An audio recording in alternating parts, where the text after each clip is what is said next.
La laïcité, dans ma famille, c'est un engagement de longue date. Moi, je suis laïque depuis l'âge de 16 ou 17 ans. C'est quand un jour j'ai entendu Roger Leray parler de laïcité. Il m'a ouvert les yeux sur ce que c'était et depuis je combats pour la laïcité. Alors pour moi, la laïcité ne se conjugue pas, parce que chaque fois qu'on conjugue la laïcité, on l'affaiblit. Qu'on l'adjective, on l'affaiblit. C'est exactement ce que font les faux laïcs, c'est-à-dire que, prétendant défendre la laïcité, en fait, essayent d'introduire une laïcité qui ne met pas au centre de leur combat la liberté de conscience, telle qu'elle s'exprime au sein de la laïcité, mais la liberté de pratiquer une religion, par exemple.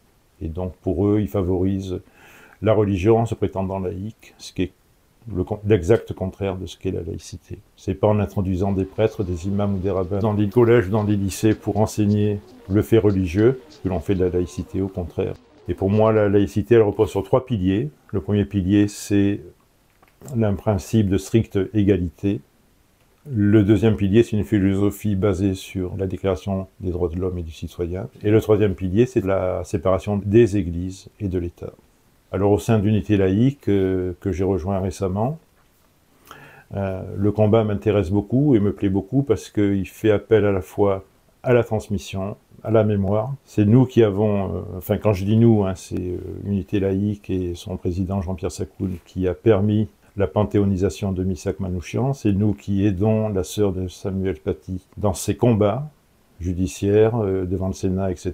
Et nous avons par exemple dans la région toulousaine, permis l'inauguration de plusieurs bâtiments ou rues au nom de Samuel Paty. Honorer la mémoire de Samuel Paty, c'est clairement un combat pour honorer la République.